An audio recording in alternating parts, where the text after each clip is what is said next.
goodness that Ray Leneve could see that and do something about it and save a stream of bikes, some 58 of them going by him as they get away now. And he's still in trouble. He's been forced over by bike number 10, Peter Guest. Swarming into the lead goes 19, Sean Giles, the man who was so successful here last year. Whole pile of them bottling up there. Nothing like racing speed as they virtually run into each other damn nearly on the inside of the corner. Finally sort it all out and get racing on very tense, very serious, hard, quick race laps. And up with him is bike number 2, Roy Leslie.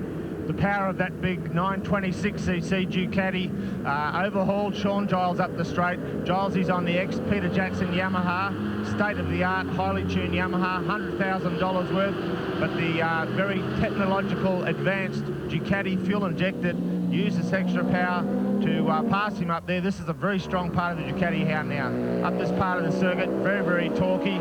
Was disheartening Sean Giles yesterday when he was following him through this uphill section of the track. He in fact was looking down at his tacho to make sure that his engine was still running. In third place is Chris Bombardier and bike number 11. In behind him is Graham Morris on 7.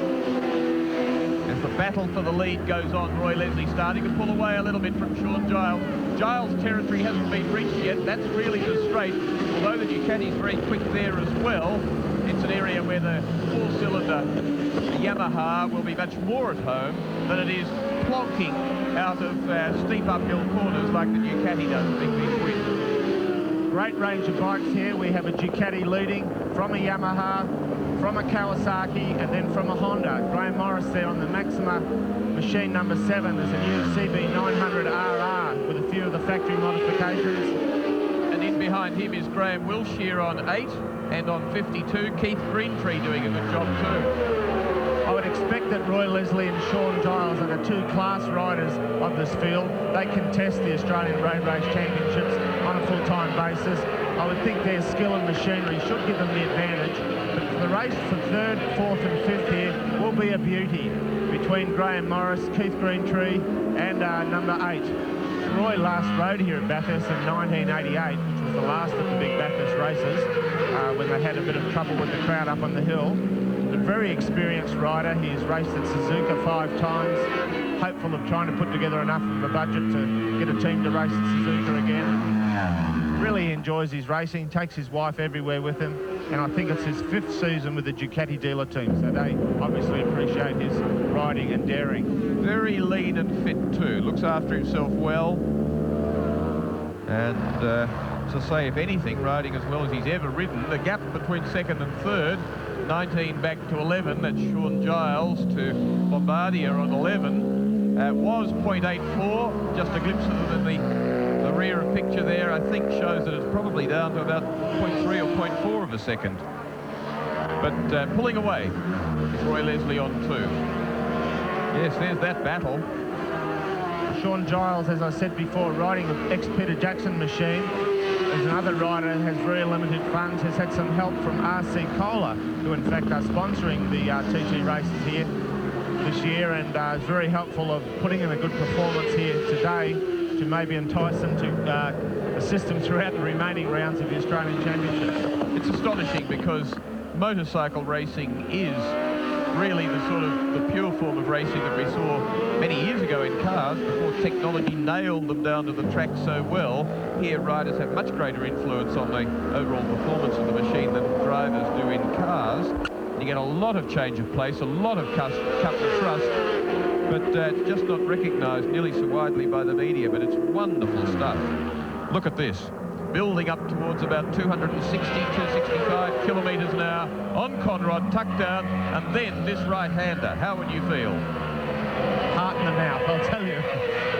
Oh, big shake from the rear of the bike there of Sean Giles' Yamaha. That allows Chris Bombardier to move right up onto his back wheel. He'll be trying to position himself maybe for a look down the inside at the end of the straight here. No, switches to the outside of the circuit. 3 laps already completed by Leslie. Now this pair coming through to do it in a 10-lap race. Leslie with trouble, so this is the battle for the lead. They've gone past Leslie there on the right-hand side. We'll be back to Mount Panorama with more of the Australian Solo TT in just a moment. I would suspect the Yamaha and Kawasaki will be very evenly matched for top speed down Conrod.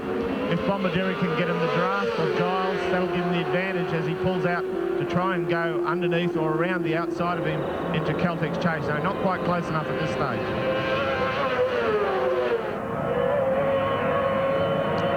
Bombardieri right down under the paint, as they say, tucked down as low as he can to get the full use out of the fairing screen on his machine.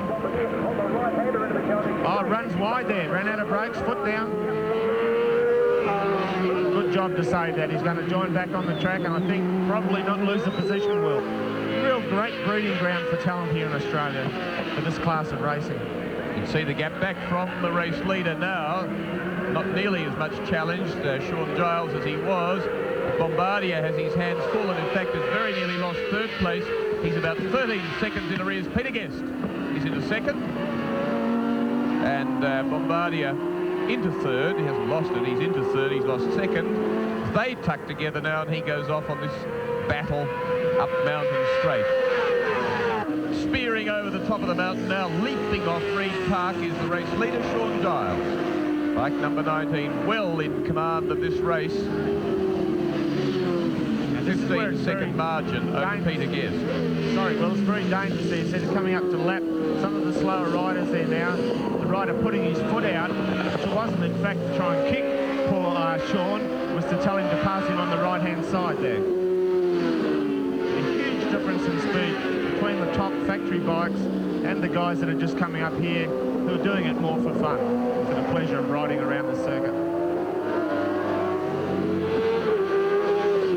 Giles right hard onto 59 Michael Cook, C-grader. Now past another Darren Morgan. C-graders tend to be the ones at this end of the field.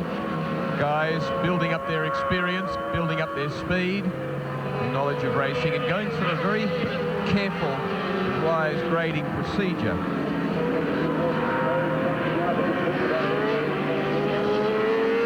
And coming round to complete lap 8 now. They're on lap 8, so there'll be 2 remaining at the end of this one. Sean Giles, the man heading the pack, what was 58 starters when they headed off on this second leg of the Australian Solo TT. Good clear track behind him, more traffic in front than closer to him. Another one to lap, that'll be easy on the run up towards the bend off Mountain Straight. Watch Giles, see if he gets his light this time. Yes, both wheels airborne completely off the crest there at about 250. $2,000 to win this race. Quite good prize money. $1,500 for second. Pays all the way back to 15th place. Gets $100. $8,000 total for prize money for this particular event. So the $2,000 here that Sean's going to pick up, I'm sure, will just about cover his tyre and fuel bill for the weekend. And out is 9 Ken Watson. Onto the straight now, he'll be able to take a big sigh of relief, have a little bit of a rest at about 265 kilometres per hour. In which it's interesting to look at the results from yesterday's first leg of it. Roy Leslie from Sean Giles, Chris Bombardier, who's on 11 in this race, Peter Guest on 10 was 4th, Graham Morris, Graham Wilshaw, and Bob Carroll, and then Andrew Thompson that you were talking about. So quite a few major changes in the results of this race.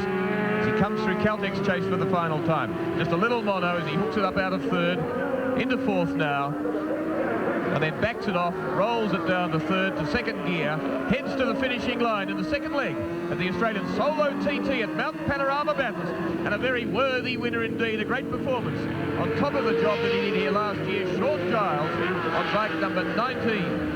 Peter Guest next to arrive on bike number 10. He now sees the finishing line in sight, punches his similar Yamaha up, and very jubilant, very pleased to get second place there after yesterday, taking 4th. Sean, it looked like a Ducati benefit and then up you came. How does it feel? Oh, it's really great to